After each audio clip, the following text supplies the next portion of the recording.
सेवापूर्ती समारंभासाठी व्यासपीठावर उपस्थित सर्व ज्येष्ठ श्रेष्ठ मंडळींच्या चरणी नतमस्तक होतो आणि माझ्या समोर बसलेले सर्व सन्माननीय मान्यवर यांचे मी शब्दसुमनांनी स्वागत करतो। सर्वांना माझा सप्रेम नमस्कार। आजचा दिवस हा खूप खास आहे। आज जो सोहळा आपण साजरा करतोय हा आमच्यासाठी खूप खास आहे। आज आपण एक अशा व्यक्तीचा सेवापूर्तीचा सोहळा साजरा करत आहोत ज्यांनी आपले संपूर्ण आयुष्य प्रामाणिकपणा, निष्ठा आणि कर्तव्य भावनेने आपल्या सेवेत घालवले।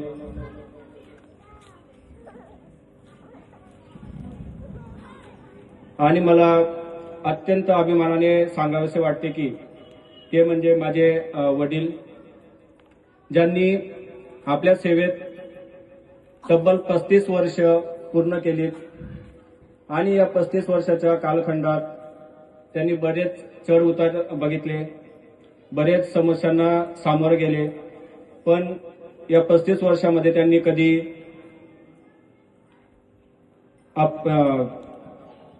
जवाब 35 वर्षात त्यांनी कधी प्रामाणिकपणाचा जो मार्ग होता तो कधी त्यांनी सोडला नाही। वादळ असो, ऊन असो, उन्हाळा, हिवाळा, पावसाळा असो किंवा रात्र असो किंवा दिवस असो, त्यांनी आपल्या जबाबदारी जी आहे ती कधी टाळली नाही। नोकरी करत असताना त्यांनी गरीब लोकांना कधी कुठे त्रास दिला नाही। सामाजिक जीवनातही त्यांनी बरेच लोकांना आपल्या परीने मदत केली।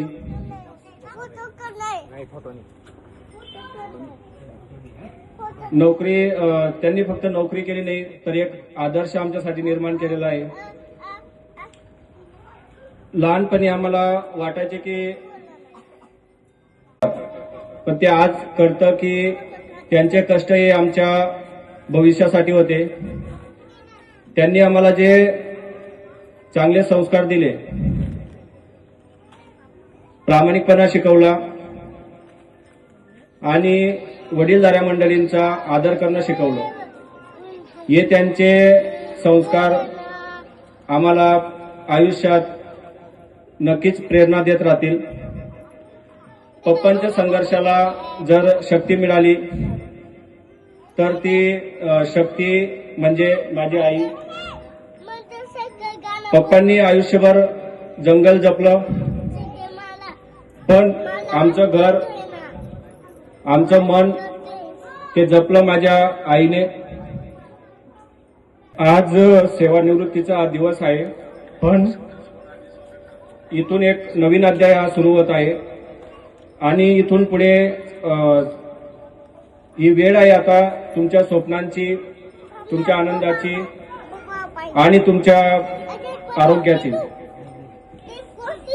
आज तुमचा मुलगा म्हणून या व्यासपीठावर उभा असताना मन अक्षरशः भारावून गेले आहे, अभिमानाने भरून आले।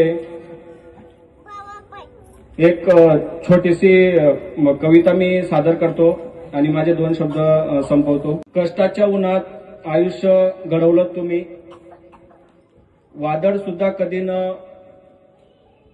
सुद्धा कधी न डगमगलात तुम्ही। कधी पगार नव्हता तरी हसू कायम ठेवलं तुम्ही। 7 जणांच्या कुटुंबाला मजबूतपणे सांभाळलं तुम्ही। संस्कारांची श्रीमंती दिलीत आम्हा, प्रामाणिकपणाचं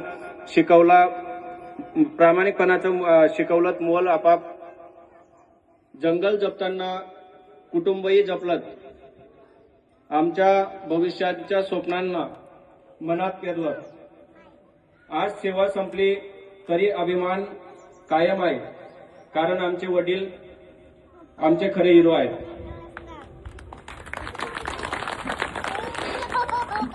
आणि आज खरोखर आठवण येते तरी आमच्या आजी आजोबांची।